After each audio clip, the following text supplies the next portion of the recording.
Hello YouTube viewers, welcome to my show Camera Tuesday. In today's episode we're going to talk about Rode Wireless Go. So let's dive right into it. Now, if you have checked my last episode, you must understand the importance of lavalier microphone. Now, in a lavalier microphone, generally people try getting wireless because this allows what we call concealed system. Basically, you will not see the microphone. So this is a very popular system, and almost every company employs this, and every news show that you see, many documentaries, many even movies, many movie scenes, and sometimes they hide this sort of thing on a prop. Basically, let's say there is a dining table and people are eating, and people are actually eating. Let's say actor and actress, they are actually eating. You don't want like that sound to be catched up, so what they will put, like they will have a bouquet. This system, basically the receiver would be in the bouquet, so they will get a good ambient sound, and it also works. There are many ways to conceal it, but this allows you to do that without. If you have a long wire to deal with, you're not gonna be able to conceal it, and not to mention it will restrict movement, and human can tell when some person is very restricted. Basically, if I can't move, you will look something is wrong, something is off. So we really like concealed system. Wireless system is paramount for doing that. Now you can go high end, like certain options even in the cheap end are very unique, like this one, Samyang one RX9. Basically this allows you to have one receiver and two transmitter. Basically, let's say you are watching a YouTube channel of like Tony and Chelsea, both of them can have one receiver, and camera will have only one. Basically they can have two transmitter and camera can have one stereo, basically sound. So left channel and right channel will have two different microphone, which is very handy in surprisingly large amount of situation. So you can go with that. You can get a really good quality signal if you are trying Sennheisers. You can go some cheap options where like you Pro XT you can buy. So there are a lot of options. So when we are talking about Rode Wireless Go, you have to understand what the heck it is. It's basically small and cheap. At this point in time, as of me making this video, there is no system that comes even close to this. Like, unless there is some no name brand Chinese item, I cannot tangibly find something that I can say, okay, buy this instead of this. This is the cheapest and smallest system possible. Now you might be like, okay, let's say cheap, that makes a difference. Why does it being a small makes a difference? That is very good question, and you have to understand transmitters, while you do not worry about too much, but you have to understand from actor or actress's point of view, that's a big hassle that they have to carry around. So imagine this way, like you have a light shirt, and inside of that shirt you put the receiver.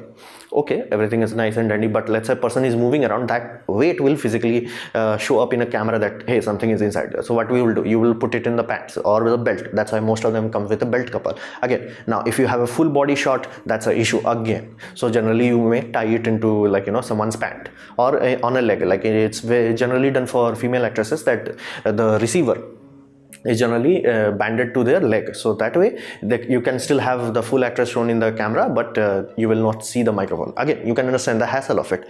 Now again, do you have to do this sort of thing with this? Yes, it's not microscopic, you still have to do that, but again, because it's inherently small, because it's inherently lightweight, it's not that much of a hassle. Basically you can put it and forget it. Even the person carrying it, basically let's say you bind it up somewhere in someone's belt or a wallet or anywhere, wherever you hide it, they can forget about it. That is crucial, and that also allows people to act more naturally, because all of us are very in tune to the fact that, you know, it's something is off. So if let's say I have a giant cable running around my neck and I can't do this sort of thing, you will be like, something is off. Person don't talk like, you know, hello, this is me, how I am doing. And you don't talk like that. So we always have a lot of movement in our interactions. So this sort of system allows that. Having it small is really crucial, not for the receiver end, but for transmitter, that is a godsend. Then we come to the fact that many wireless system, including professional wire, generally stay away from digital, because digital until now suffered very severely from lag, aka latency. All you have to understand about latency, either you detect it or you don't. Now if you will detect it, like if you want a number, like what is the number, give me the number is 50 millisecond. Basically if anything exceeds or even touches 50 millisecond, you can tell the audio is not coming. Basically audio is out of sync. So earlier latency systems were like so bad that they were upwards of like in case of Wi-Fi systems, they were 70 to 90 milliseconds. So people had to resync it in the post. Again, doable, and sometimes people wanted to do that and they can have unique advantages, but it was not very popular or successful. But nowadays, because of advancement in silicon technology, we can really make that all the processing go very fast. So at this point in time, we are almost at the same rate as analog signal. This puppy is supposed to have 6 milliseconds. So even worst case scenario, you're supposed to get signal latency below 10 milliseconds. That is so good. That's almost as the best as like a Hollywood grade equipment. You cannot go better than this. And it is undetectable even if you are making a video at 60 frames per second. So that is pretty amazing that they use digital. Now digital does come with benefit and consequence. The consequence is that if the signal degrades beyond a certain threshold, it goes off. Like you won't get a static, or you won't get something hidden into some signal and with extra noise. No, it goes to zero. Benefit, if you are receiving it, you are receiving full of it. That's the benefit. That's why people want to use digital. It's like either give me a signal or don't give me a signal. It won't be like, okay, this is a half corrupted signal with a lot of noise, you can denoise it in Adobe or things, Audition or things of that nature. No, it's like either you have the signal or you don't have the signal. So that's up to you. Depending on scenario, you may like the fact that it's giving you a clean signal, or you may hate the fact if you are doing way too much running and gunning for very long distance. Like let's say you are trying to run for Olympic things or like that. Yeah, then you will hate it. So this is digital. Now the battery is inbuilt. This is a godsend to me. Like for some reason I don't understand, like basically if I'm talking about like audio recorders like Zoom H1N, these are consumer grade. For pro end, okay, for pro end do whatever you want, but for consumer end, why the heck you are giving me the headache of batteries? Why? Like it does not make sense. A pro end equipment supposed to be used for 10-20 years. Makes sense. Consumer end barely 3 to 5 years, barely. So in those sort of scenario, having external battery or even a replaceable one is an issue. Here they have given an inbuilt benefit. It allows them to make it very small. And another benefit, you don't have to buy another headache like, okay, this is a charger, this is a double battery, this is a AAA battery. And where in the world, like people are like, oh, you can't just buy, let's say, you can't just use this if battery runs out. That is the issue if somebody designs it poorly. A good designed USB system basically will run while you are charging the battery. Same way your Android phone works. You don't have to worry about it. So in basically Rhodes, they use this amazingly. Basically, if you are using a camera rig, basically if you have a camera with big battery, the big battery generally have many ways to tap power out of it. Basically you can extract power out of it. USB power is very easy. You can just buy mounts for those. So you can directly feed that USB power to this and it will work 24/7/365 as long as your camera is working. So you don't even have to worry about the battery aspect of the receiver. That is amazing. That is like removing one large hassle from people's life. Oh, okay, take out the camera, done. What about this? This gives you life of 7 hours, which is really more than sufficient enough. But let's say 5 hours. Let's say you've been using the system for 5-6 years and it's only 5 hours now. Again, 5-hour continuous recording. On top of that, it charges very quickly. It charges less than an hour. Some people are saying you can charge it properly in 30 minutes. So that's a very quick turnaround time. And on top of that, if you don't want that, because this is so small, you can put a USB battery bank. And you can continuously run this as long as your big battery banker keeps running. So you can have a scenario, you charge it full, run it from external power. The moment external power runs out, plug the discharge battery bank, it will run on internal power, then plug a bigger one in. Okay, amazing. This is like, why did it took people so long? Like I understand for like pro end, like, okay, I want to throw away the battery, I want to buy new battery, I want to recharge a battery. Again, just give lithium for at least consumer end. Then it also has inbuilt mic.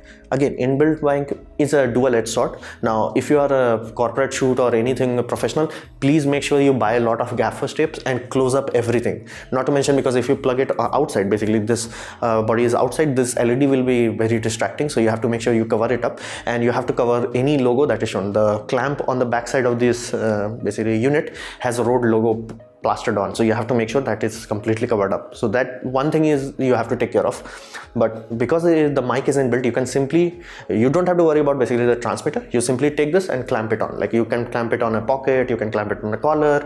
You don't even have to worry about it. It's just plug and go. The aspect of wireless go, this is the go aspect. You don't have to deal with wires. It is amazing, and given the fact that it is small, people won't notice this too much. Then the question becomes, okay, they are making something. Who they are targeting for? They are targeting for what we classify as indie market. Basically, is this the best of the best in terms of sound quality? Hell no. Now, is this very good for the price? Yes. Now, who they are aiming for? YouTubers, run and gun shooters, basically documentary shooters, and like a low-level interview system, corporate video shoot. These sort of environment will this serve? Yes, undeniably. That is the target. They are not targeting for sound recording for orchestra or next Star Wars or things of that nature. Basically, they are targeting a very simple market, very widespread market where you may do wedding shooting. You may, and again, even in wedding, you can employ this very easily, and you can use upwards of 4+ in one location. And you don't have to worry about signal restriction because it's on Wi-Fi, open public channel. So if I have to describe this device, basically, I have to say whoever designed this basically sat down and said like, okay, let's make a system that is usable. If I have to rate the performance would be 8 on 10. If I have to rate usability, it would be 100 on 10 because there is no device that even comes close to this. Audio equipment is literally stuck in the past. This is the first time I can see audio equipment. Yeah, I'm using the technology that 20th century has given me. So it is the only one, and I'm talking everything combined. It is the only one that comes with a proper LCD screen. Now, of course, recorders comes with LCD screen. I'm talking about like lavalier systems. Now, is that useful? Undeniably so, because the battery is internal, and even if it's not internal and you have to find a way to check the status. Here you can easily check it both, basically the receiver and transmitter, basically TX and RX. You can easily see the battery level, which is amazing. Then you can see the audio level. This is critical. Like just seeing audio level, okay, peaking means there is a red light. Yeah, that's not useful for you. This you can easily see, and you can easily tell your talent, hey, calm down a little bit up, little bit, because the color display will give you that feedback, that there is feedback. It's not like, okay, red light means you are peaking. It has more of information. On top of that, whoever designed this realized that there are different cameras in the market, and each camera has different preamps. So the output signal from this can be set to 3 different levels. Basically, you have Blackmagic level, you have a Sony level, and you have Canon level. So that is also amazing. Now compare this to Sennheiser system. Again, this has bit better sounding, bit better, not too much better. Don't expect like, okay, this will be Oscar sound and this will be like a useless sound. This is bit better. Again, can you see the battery level? No. Can you see when the signal has dropped? No.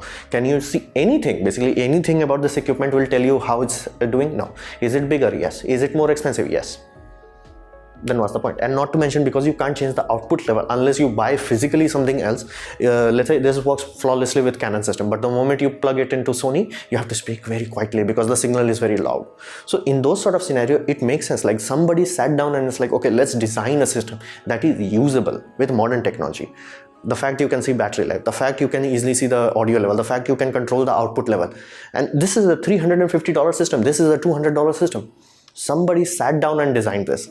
And you can easily see the fact that it is USB powered. Basically, this also has inbuilt battery. This also has rechargeable battery, but you cannot USB power this. This you can power it. Basically, for receiver end, you can literally put it on a camera jig or gimbal or whatever have you, and directly power it from USB system.